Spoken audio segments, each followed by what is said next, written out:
ऐसी 4 ट्रिक्स जिसको अपनाकर आप अपने पैसे को दुगना कर सकते हैं। अगर आप इन 4 ट्रिक्स को यूज़ करते हो तो डेफ़िनेटली आपका पैसा दुगना होगा, वो बचेगा भी और बढ़ेगा भी। नंबर 1, आपको अपना एक अकाउंट नहीं बल्कि मल्टीपल पर्पज़ के लिए सेपरेट अकाउंट यूज़ करने होंगे। फॉर एग्ज़ाम्पल, अगर आपको सेविंग करनी है तो आपके सेविंग के लिए एक सेपरेट अकाउंट होना चाहिए जिसको आप only for the saving purpose use करेंगे। आपको अगर इन्वेस्टमेंट करना है तो आपको एक सेपरेट अकाउंट ओपन कराना है जिसको आप ऑनलाइन इन्वेस्टमेंट पर्पज़ के लिए यूज़ करेंगे, ताकि जो ऑनलाइन ट्रांजैक्शन का रिस्क है वो उसी अकाउंट तक लिमिटेड रह सके। बाकी आपका जो सैलरी अकाउंट रहेगा या जो करंट अकाउंट रहेगा आपका, उसको आप अपने एक्सपेंसेस के लिए यूज़ कर सकते हैं। टिप नंबर 2, आपको एक वाइज पर्सन बनना है, कंजूस नहीं। आपको अपने टाइम की रिस्पेक्ट करना है।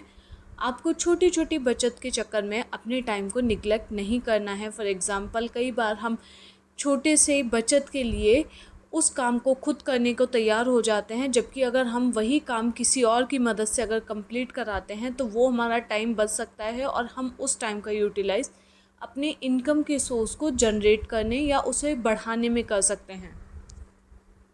टिप नंबर 3, आपको कभी भी अपना पैसा इनकम सोर्सेज पर लगाने से नहीं चूकना चाहिए। आपकी सेविंग का मतलब ये नहीं है कि आप अपने इनकम जनरेटिंग सोर्सेज पर इन्वेस्टमेंट नहीं करोगे।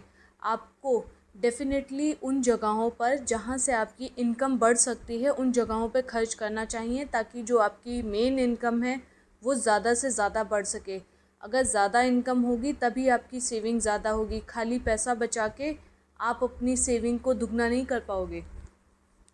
फॉर एग्ज़ाम्पल, अगर आप किसी भी बिजनेसमैन को देखते हैं तो वो अमीर इसलिए नहीं हैं क्योंकि वो सेव कर रहे हैं, बल्कि वो अमीर इसलिए हैं क्योंकि उन्होंने अपने बिज़नेस यानी अपनी इनकम के कई सोर्सेस ओपन कर रखे हैं जिन पर उन्होंने खूब अच्छा खासा पैसा पहले इन्वेस्ट किया है।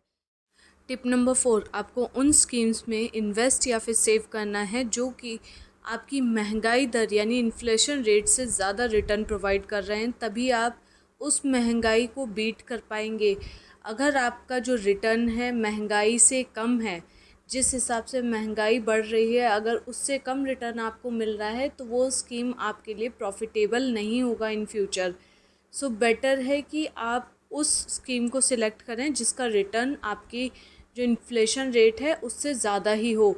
फॉर एग्ज़ाम्पल, अभी जो करंट जुलाई में आपका लास्ट सीपीआई था इन्फ्लेशन रेट, दैट वाज 7.44%, जो कि जून से काफ़ी हाई था। तो अगर आपको कोई भी स्कीम सिलेक्ट करनी है तो आपको इस रेट को चेक करना है कि वो आपको इस महंगाई दर यानी सीपीआई के रेट से ज़्यादा ही रिटर्न प्रोवाइड करे। अगर वीडियो आपको इन्फॉर्मेटिव लगी है तो please like, share and subscribe my channel.